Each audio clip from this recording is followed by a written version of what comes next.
Good afternoon, everybody. Hello, my name's Fiona Murray, and I'm the Associate Dean for Innovation and Inclusion here at MIT Sloan. And I'm joined in this, really essential and uplifting work by my colleague Ray Reagans, who's the Associate Dean for DEI, and importantly, especially for this conversation and our ongoing work, by my friend and one of the newest members of our MIT Sloan faculty, Malia Lazu, who has joined us at Sloan as a senior lecturer. So on behalf of Ray and myself, and obviously also Malia, we really appreciate you joining us at the School of Management as we continue this action-oriented series of conversations about building an inclusive innovation economy. Just by way of quick motivation, for those of you who are joining us again, you've heard me say this, but for those of you who are new to these conversations, Ray and I have the privilege, and I think the quite daunting task, of working with our community to build a more diverse, equitable, and inclusive place here at MIT Sloan. We're focused on going from unconscious bias to conscious inclusion. And much of our work is, by its nature, quite inward-facing, how we shape and build a constructive culture inside Sloan and across MIT. But in these conversations, we're also trying to be outward facing and have a discussion and a conversation about our role in the wider community. But with that commitment in mind, and with a little bit of an inward focus, just for a moment, if I may, and if you'll indulge me for a moment, today, March the 11th, is MIT's annual 24-hour challenge. It's a unifying day, traditionally, for Sloan, when our community comes together to support the school philanthropically. And I hope that you will consider doing that on this day, as I know many of you have done in past years, and on this day in previous years. There are obviously many ways to support the school, but one thing that is incredibly important to us are our Fellowships for Inclusion Fund.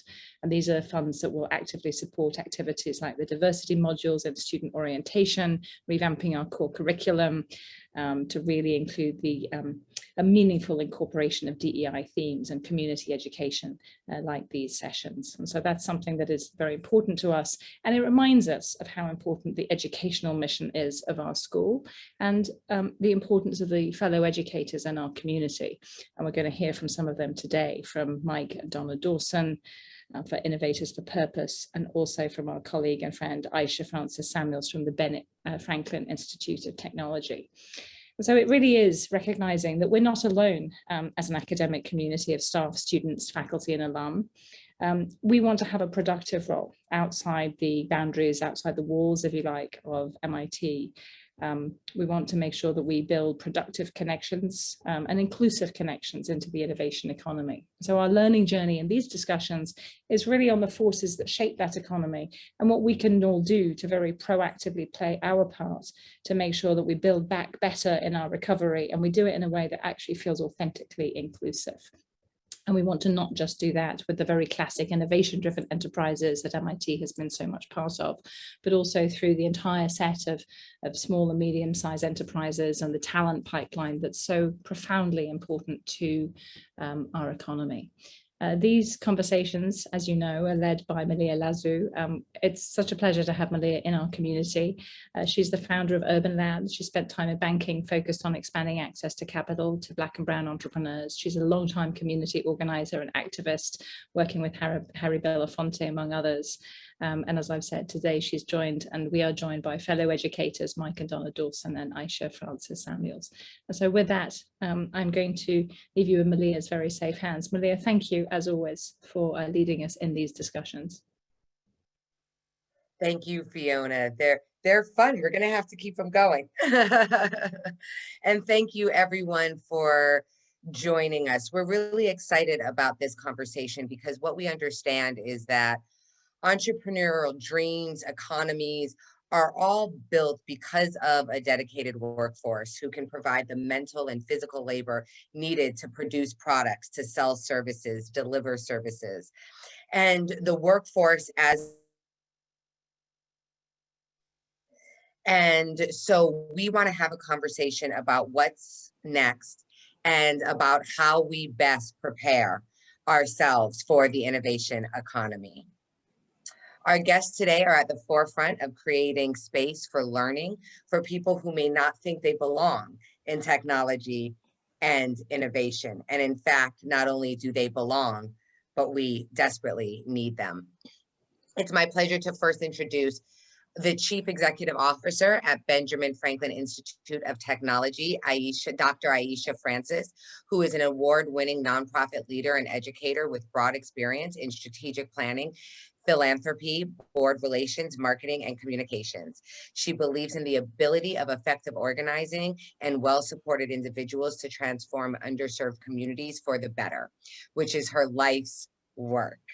She enjoys serving as a strategist and implementing dynamic new programs at best-in-class organizations that improve access to and equity of educational and economic opportunities. Aisha, it's great to have you. Thank you. I'm happy to be here. Our next two panelists are Michael and Donna Dawson. And Michael Dawson is the co-founder and CEO of, oh my gosh, the name is not on right directly here. Michael, please tell me the Innovators of Purpose.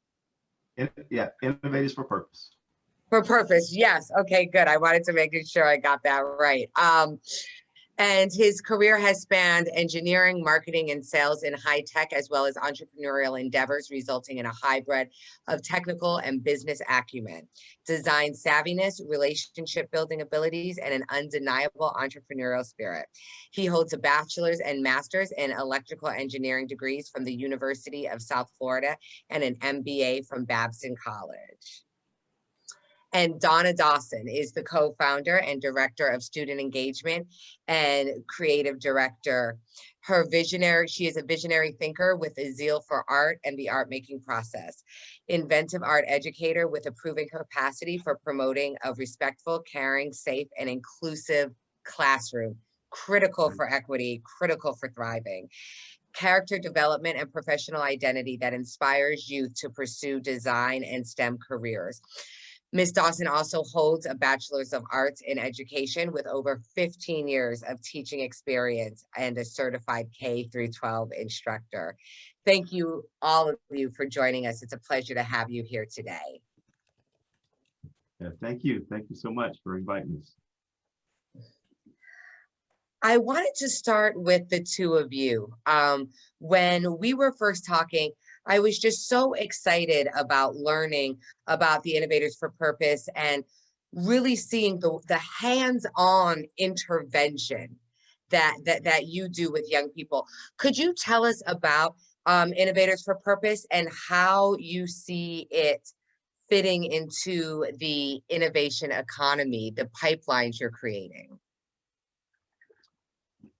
Well, so thank you once again. So as you walk down Kendall Square, it's almost like the who's who in tech and science, right? We walk by Microsoft, Google, Novartis, Biogen, Pfizer, Moderna, MIT. It's just amazing, right? But to many students, especially students from underrepresented groups, those are simply names on a building.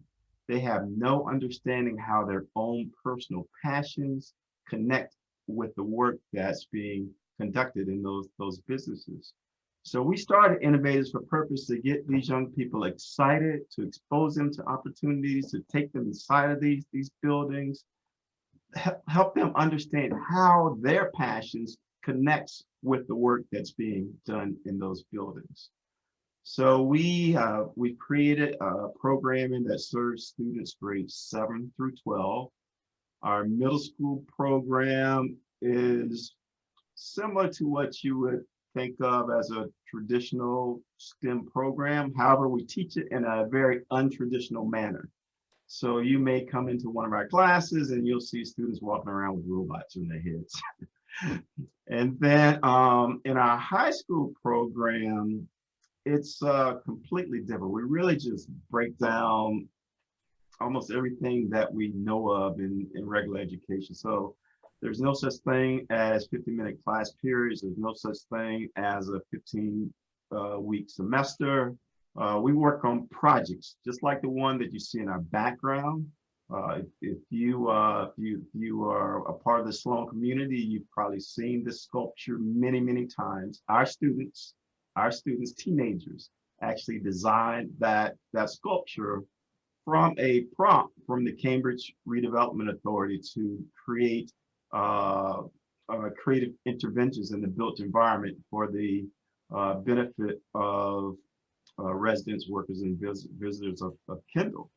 So our students, using our design process, came up with this sculpture. And those are the types of things that we do in our high school program. And then far as how do we define workforce in the innovation economy, what it looks like? I mean, you want to chat on that? Well, ideally, it would reflect the current demographics of the US. And each decade it gets browner by the moment.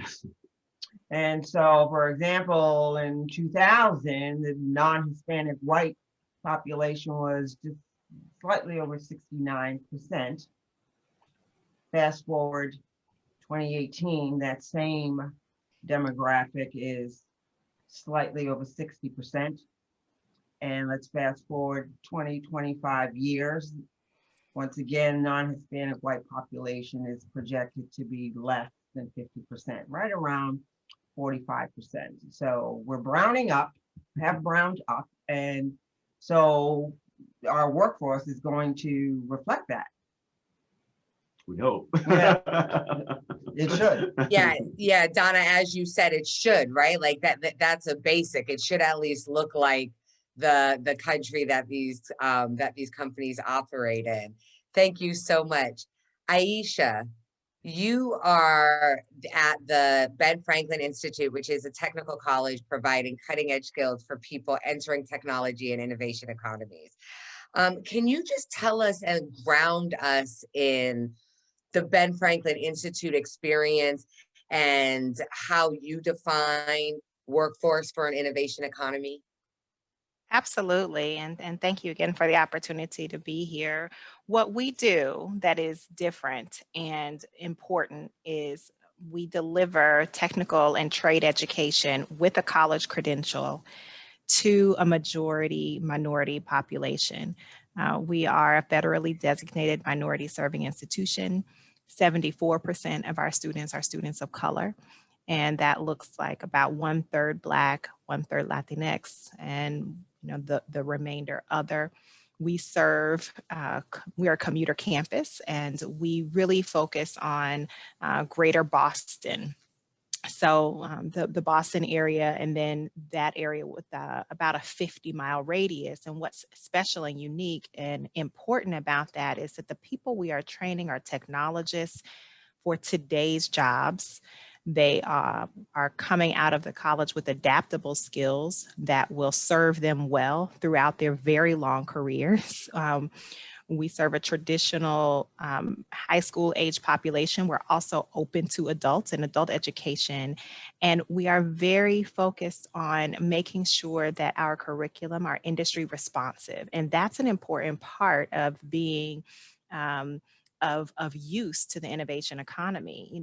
Every engineer needs, well, unless they could build it themselves, which a lot of them can and some can't, you need the technologists to support ideation, to make the things that people dream up, to fix and operate the sustainable systems that help our lead buildings to actually save energy. You need people to do those kinds of things. And so those are the kinds of technologies that we train in, the machinists, electrical technology. In the trades, we're talking about HVAC, practical electricity, construction management. These are recession resilient jobs that are here to stay. They will evolve and are evolving. And automation is impacting those roles, but they are still here to stay. So that's the important role of a college like Benjamin Franklin Institute of Technology in a city like Boston. We are training a diverse workforce in economy to take on roles in booming areas that really support innovation broadly.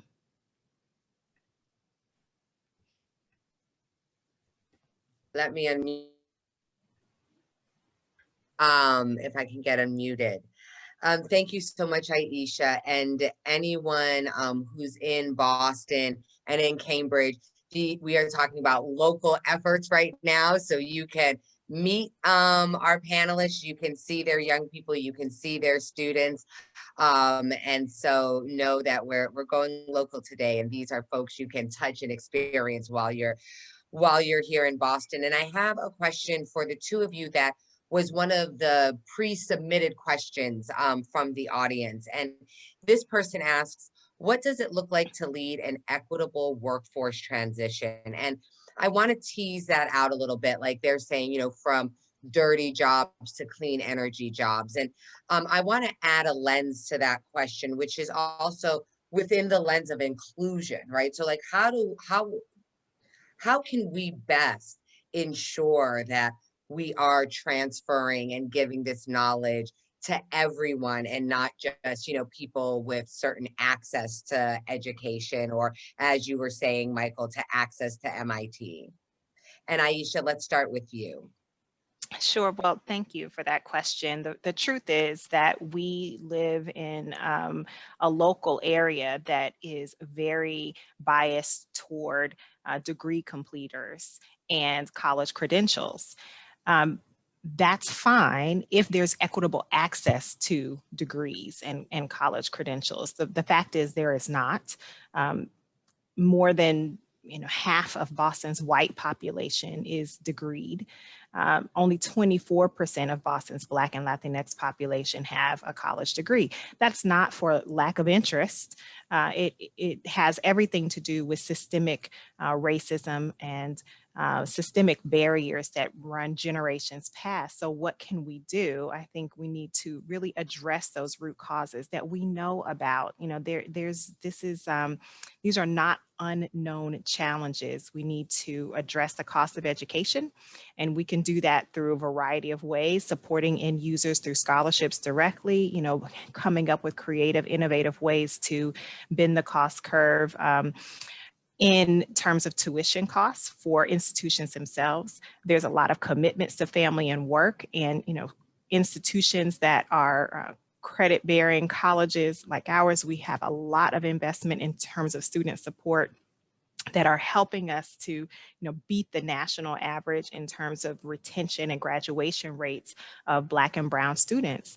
And that is because we know that it takes quite a bit of effort and to be the first in your family to do something. 60% of our students, or almost 60% of our students, are first generation college students. When you are a campus that is committed to inclusion, when you're a workplace that's committed to inclusion, you adjust to meet the needs of those who you want to serve. And I think for too long, the onus has been placed on people of color to adjust to meet the culture, whether that be a college culture or a workplace culture. So I think if we could start to meet people where they are, knock down barriers of cost, by making money for education more available, and then making sure that we're responsive to people's family and work commitments, then we'll start to get a much more equitable and inclusive innovation economy. Thank you. And Donna or Michael, when you see your young people trying to get into these fields, what would you say to a CEO that's asking this question, right? How do I lead an equitable workforce transition? How to think about bringing people from the old to the new? Aisha pointed out some of the important things that they could think about. What are some, do you have some others? Yeah, I think you really have to take a long-term view. Really, we started working with students in 7th through 12th grade, but before that, we started working with students in elementary school. We were working with 3rd, 4th, and 5th grade students. And these students were telling us in 3rd, 4th, and 5th grade that they weren't interested in math and science. So it really doesn't matter what type of whiz-bang job we have out there if they're already losing interest in math and science as early as third and fourth grade. So unfortunately, there's no quick fixes, right? I mean, we have to take a long-term view, and unfortunately, a lot of businesses aren't really ready to make that long of a term commitment. But that's really what needs to happen.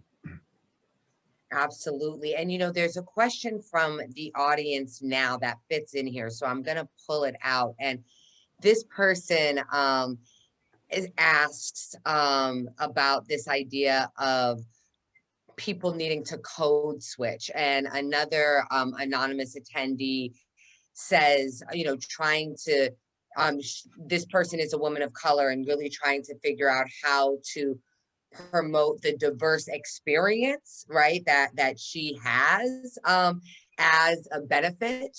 And so I want to throw those two things out there. The first to think about, how do we get over this need to code switch, and how do we get to a point where us being different is seen as an asset rather than a barrier? And Aisha, we can start with you.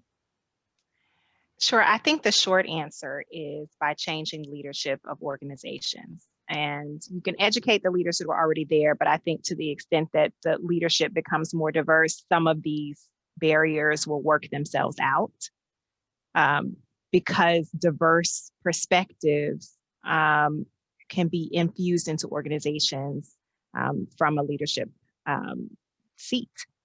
So that's critical. But you can, as an individual contributor working at a place, or even as a student who might be listening now, everyone could, there's agency, right? We all have agency and voice. There are ways to try to speak truth to power, if you will, and say, listen, we aren't matching our actions with our intentions here. I think where people can point out specific examples of that disconnect and also suggest specific solutions, you have a better chance of getting those wins, and to claim the successes too. When culture does shift and change, we know you cannot boil the ocean, but we should celebrate successes and then move on to the next campaign, if you will, or mini campaign. So those are some of the things that I suggest, but I do encourage inclusive leadership, and we're starting to see some of that, and I think things will change from there. Yes, it's funny. Often, minority or women-owned businesses don't have trouble finding minority and women employees, right? Because they come from those networks and they understand differently. It's so true. Michael and Donna, I want to ask you about the code switching and also tie it to the next question I had for you, because I think, so please answer those two questions, but I'm also going to throw out the next because I think it ties really nicely into, talking to us about the barriers that you see young people facing and how you work with them to overcome. And I can imagine things like code switching, right? It's like, how do you teach that to a young person and teach empowerment? I mean, it seems, right? So do you even teach, right? Is it something they naturally learn because of cultural racism? Help us understand and talk to us about some of the barriers. Yeah, so first I want to say amen to Aisha's response there. Getting inclusive leadership would actually move us in the positive direction. I was recently looking at a company's website, and they had their demographics data on there. So more and more companies are starting to put that on, making it available to us, which we really appreciate that. And the companies that are doing that, in most cases, the numbers aren't good. Right, this particular company, it's a well-known company. I won't mention the name, but their senior leadership was 92% white. Just the employee base was 70% white, right? So until those numbers start to shift, it's going to be really, really difficult. Yeah, I think some of our young people now, they're just more accustomed to, working in environments, in diverse environments, just in school, right? So our program is very diverse. We have, students, we have Black, we have brown, we have Asian, we have, white, we have males, we have females, we have, everyone. And I often say to some of our students, and we've gone to their schools, we've seen them, eat lunch, and and they're together. I mean, Black and white and brown, they're together during lunch. They're eating lunch, right? So it's not just in our program; they're friends outside of our program. So I think as more students have those types of experiences, and then they move into the workforce, that may, alleviate some of the code switching types of scenarios we're seeing. But definitely, a more inclusive leadership would really help there. And then And I just, far as, Yeah, no, Oh, go I'm ahead. sorry. Aisha, jump in, and then he'll I jump was to the just- next one. Yeah. okay, I was just going to share a quick remembrance I had from a work experience when I was working with some donors of color and was sharing feedback with the management team of kind of what I learned from the field. And I said in my report that one of the stressors of the students remembered, or the people who were remembering from their student experience, was the pressure of code switching. And that no one had acknowledged that, and that had come up in several of the conversations. And I moved on into my presentation, and then it was time for Q&A. The first question was, what's code switching? And so for me, Yes. I thought, oh, I didn't realize I needed to start with the definition of the concept, and that in and of itself is a problem. And there was really Aisha, a I'm light so bulb happy moment. you brought that up, right? Because some people here might not know code switching. So do you want to take a stab at the definition? I didn't Or think I can about take that. a stab at it, and No. then you guys can help round me out. Okay. Thank you, Malia. I'm like, oh, I haven't had to do this in a while. I haven't been in the classroom. I know what it is when I'm experiencing. No, it's like pornography. When you feel it. No, so the idea of code switching is President Obama actually was given a lot of slack for this at different times. It's when you speak reflecting different cultures, right? So if I'm like, for example, if I'm in Hawaii, which is where I'm from, I speak very differently. I speak pidgin. I call older people, even if they're complete strangers, auntie and uncle, right? Everybody gets hugs. But then when I come to Boston, I have to code switch to a more WASP culture that doesn't look like that. If you're a person of color, you may have to code switch into more talking white, or however you want it, because when you say certain things, it gets certain reactions. Like if you're like, girl, get on, they're like, oh ha ha ha, right? Like it, and then you're like, oh gosh, I can't say that, right? Even though it becomes a deal because it seems exotic, it seems, right? So then you stop doing it, and you say things like, yes, Donna, I think that's right.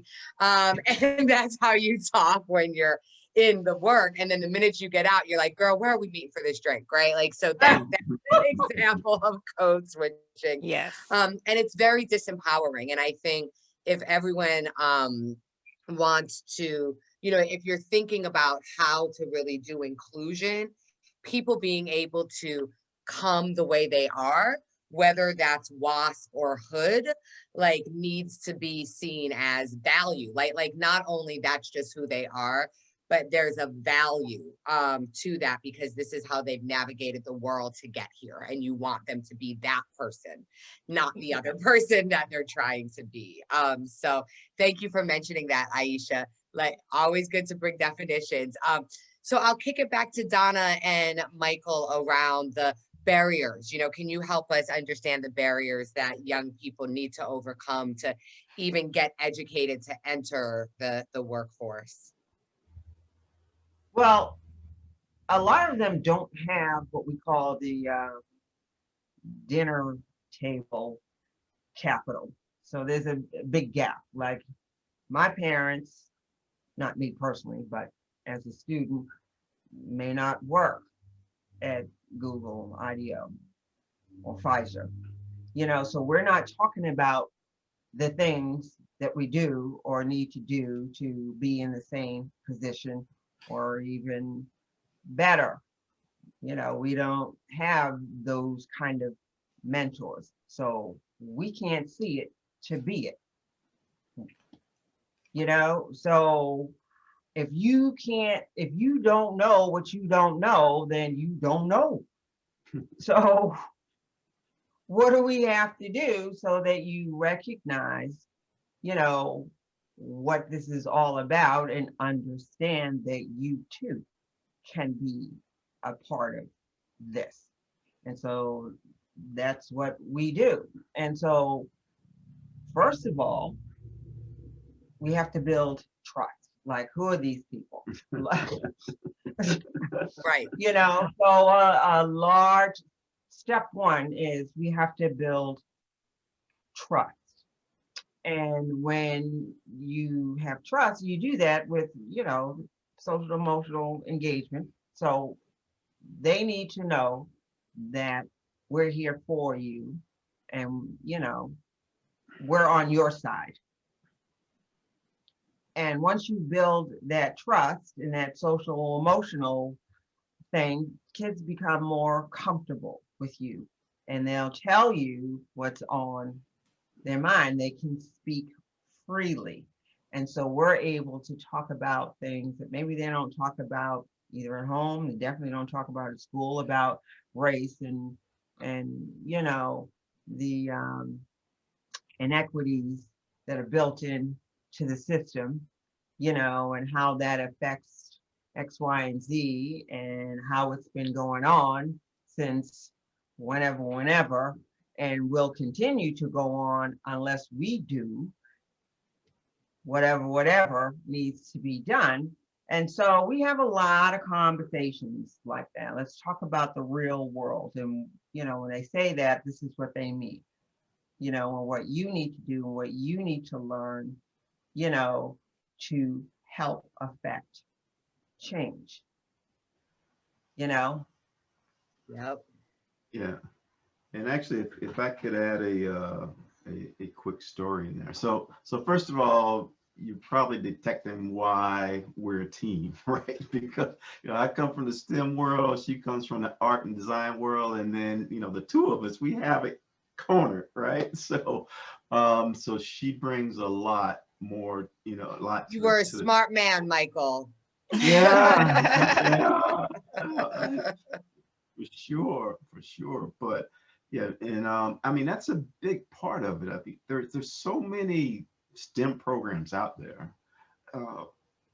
great high quality programs, but unless you add these, we call them conditions for success, you're not really going to reach, the students that we're trying to reach, right? So the ones who are already strong math and science, they're going to be in a robotics program no matter what.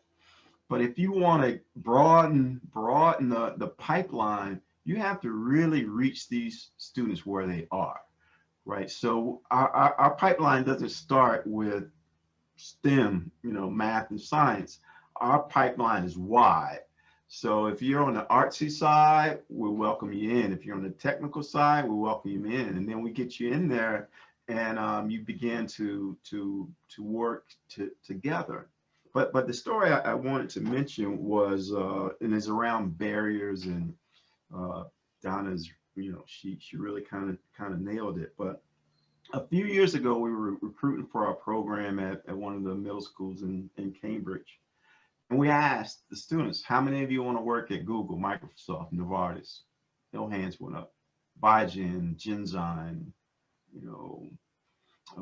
whatever, Facebook. No hands went up. And then one student said, I really enjoy playing Microsoft games, but I have no interest in working there. Right? So until these students have role models, mentors in their lives that can make this real for them, it doesn't really matter how high of a quality program you have, because they're not going to be interested in participating. No, I'm so glad you ended with that story. I remember in my own days of organizing young people around the creative economy, we really were trying to make that leap between, like, if you're an artist, like, there's, you can work in gaming, you can work in Microsoft, Google, right, Apple, that there's these places for you to work, not necessarily, you just become the next big artist, right, that's selling paintings. Hopefully you will become that, but there's other things you can do. And for a lot of folks, I know, like myself, I come from a very working class family, so the best thing I could do was get a job that had benefits and a pension, right? That's what I was told to do, right? Those were the jobs I was told to look for. That was about as high as my family could get me to dream, right?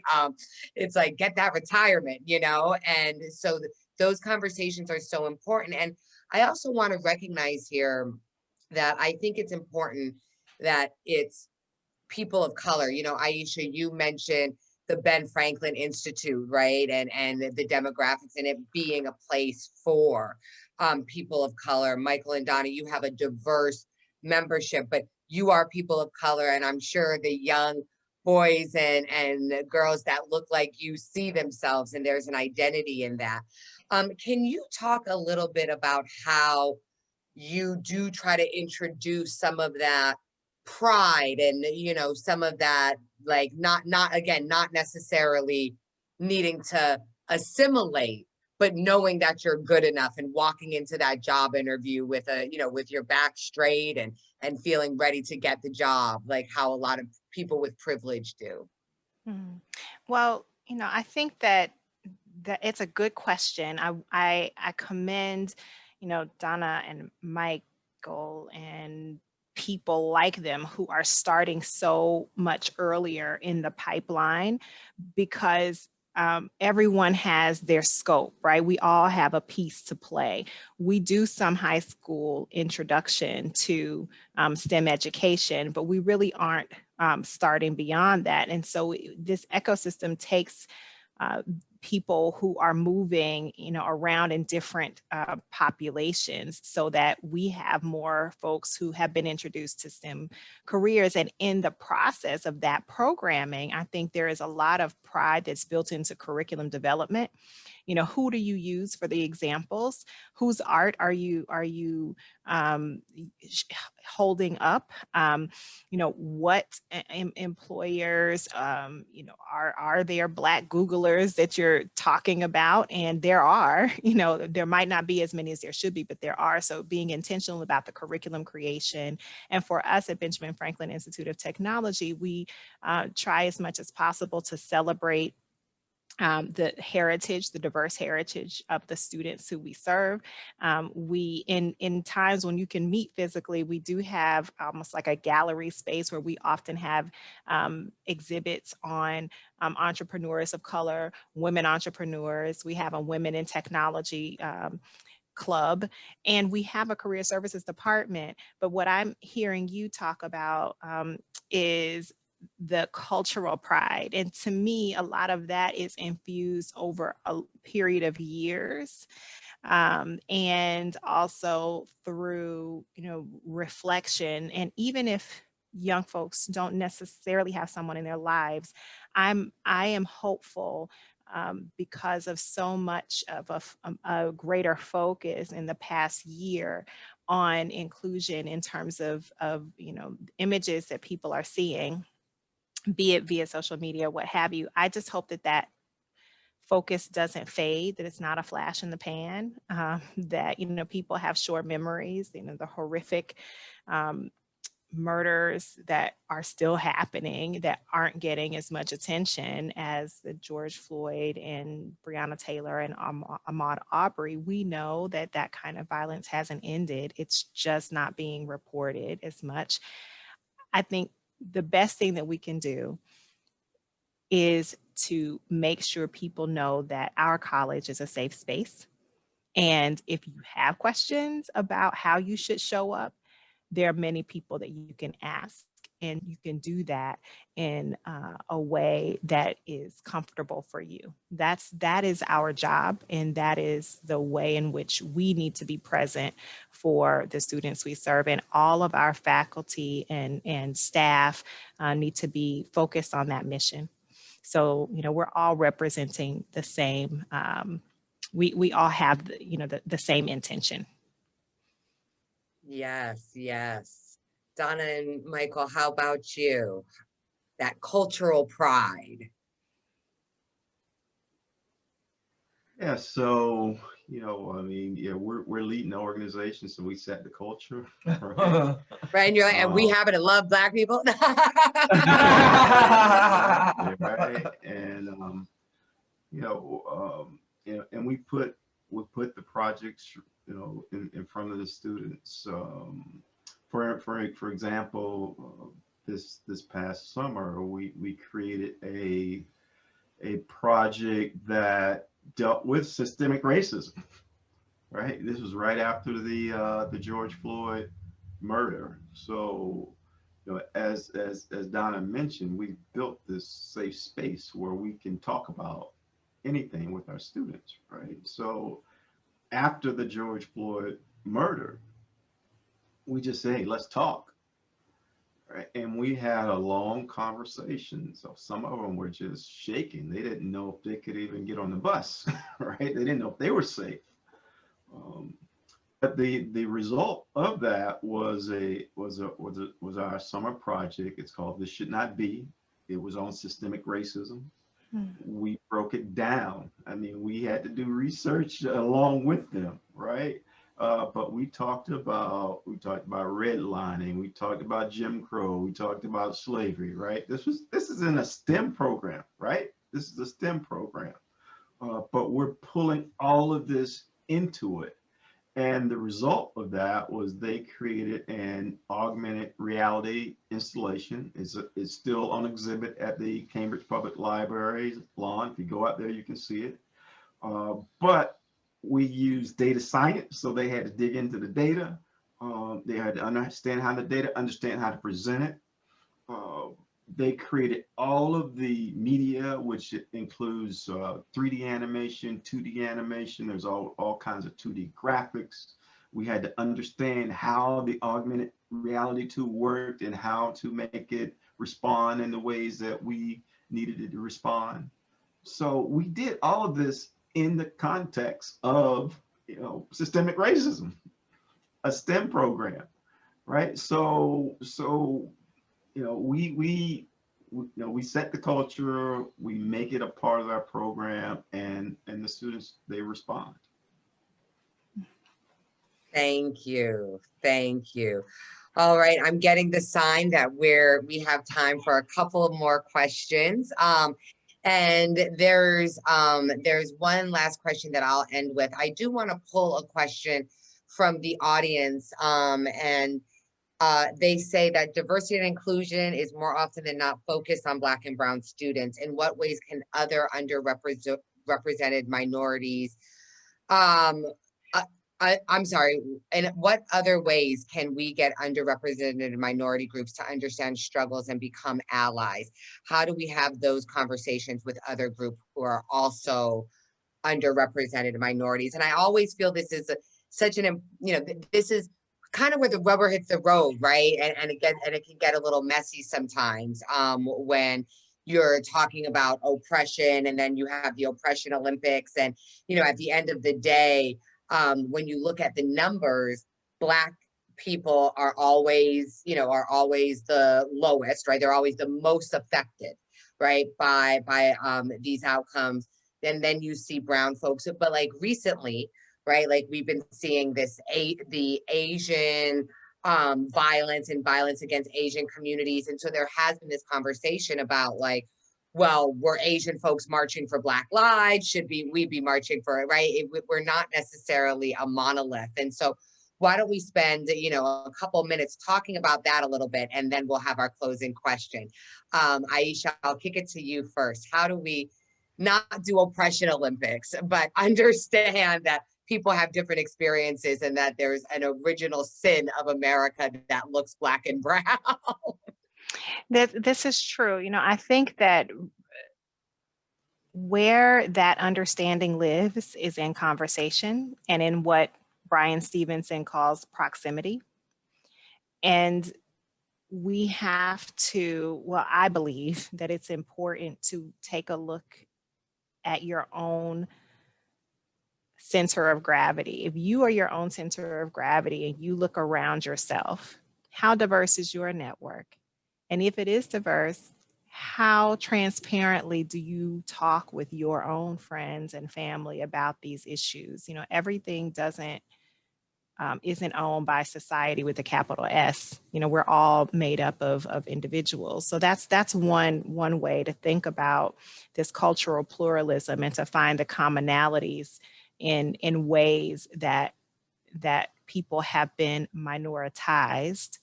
Right. So there's a global majority, but we're minoritized. And so, you know, finding common ground is increasingly important. It was always important, but it's increasingly important. And most movements, when you really break it down, were very pluralistic in terms of the participants.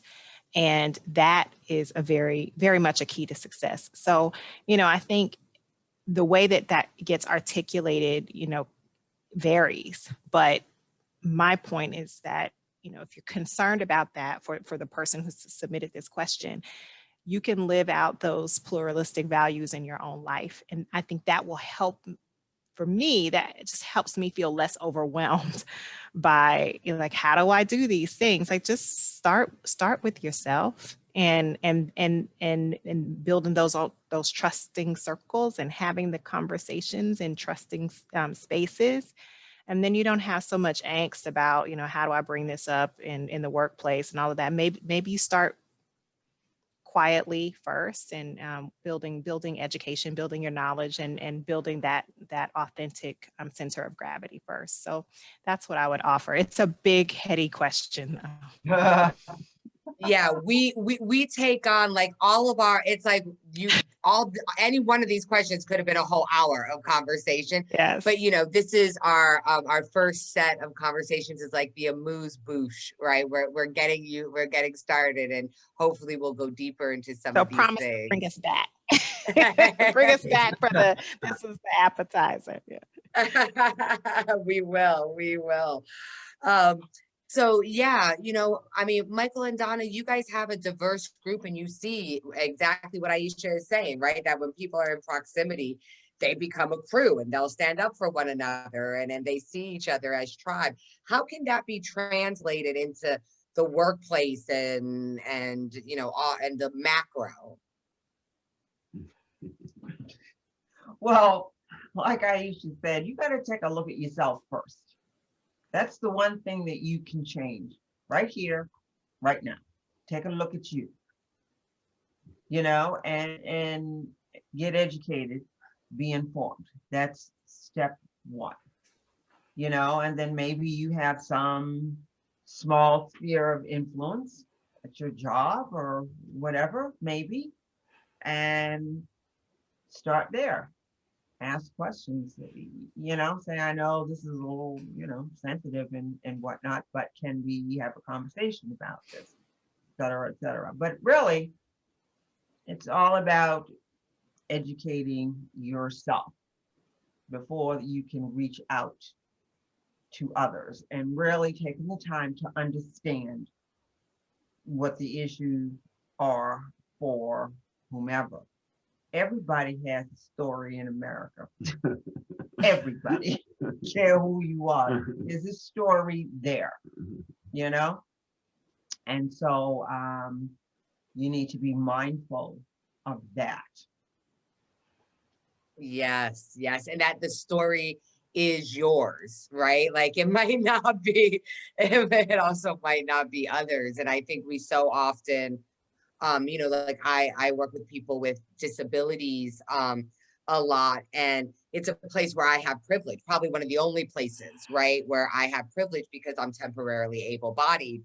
And I feel like it's always, you know, just good to be reminded that even though you may always be oppressed, there may be a room where you have privilege. And then how do you leverage that when you happen to be in that room? Because that's what makes you a good ally, right? It's not that you say, well, I know about disability because I'm a woman of color, but that you say, oh, no, wait, I'm going to make sure there's a ramp here. I'm going to make sure that people, you know, that there's ADA compliance, right? Blah, blah, blah. So that's so insightful. Thank you to the two of you. We're going to end now with a question that comes back home.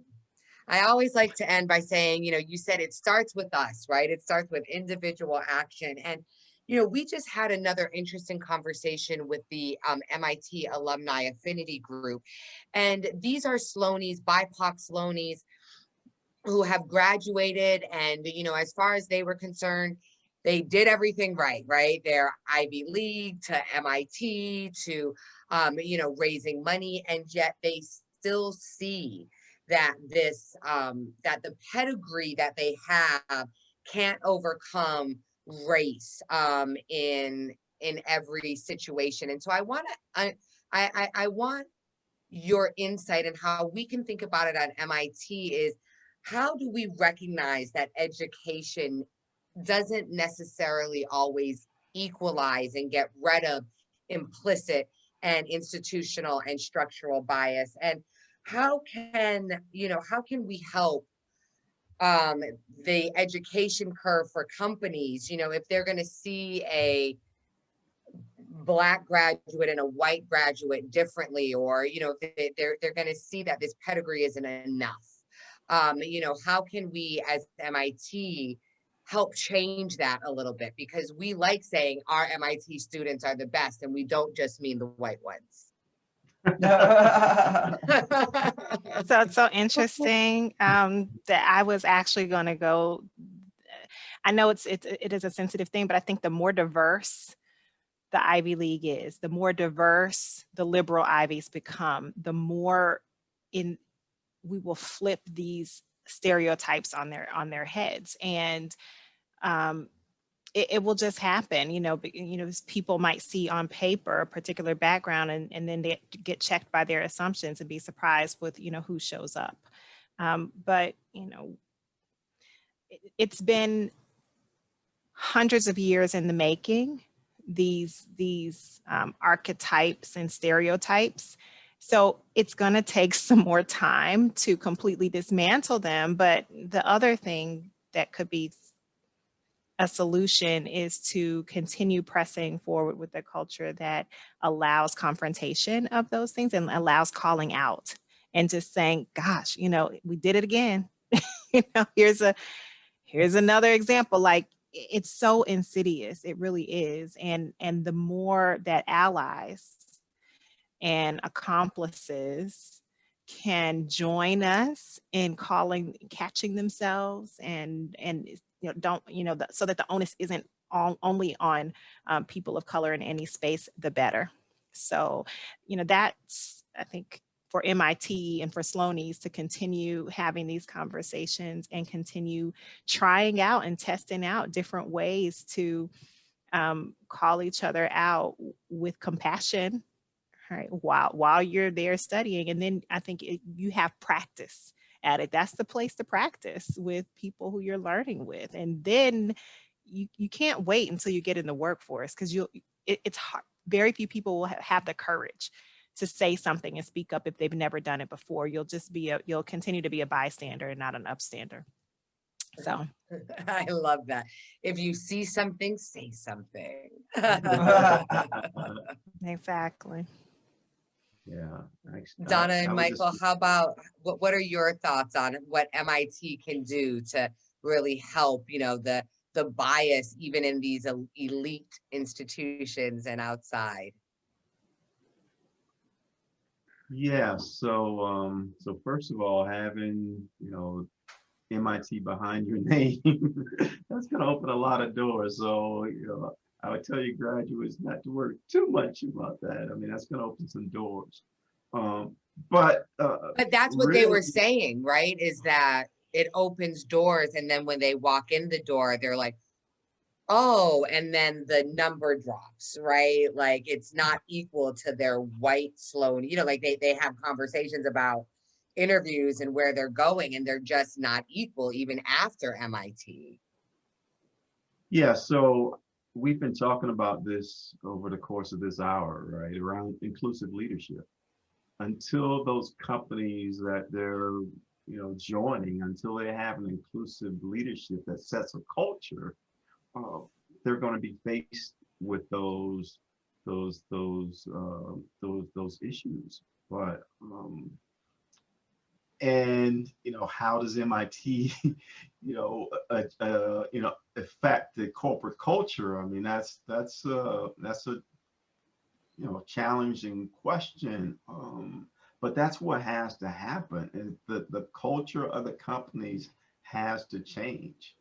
I worked in industry for like 20 years, and I was always the only one, right? So I know how those Sloanies feel going into these different companies.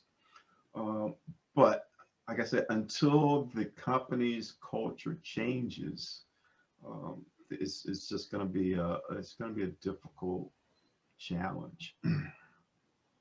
Yes, yes. And I think that, you summed it up. And I mean, I think we could really sum up a lot of these conversations around who's there, right? Who's in the room, who's deciding.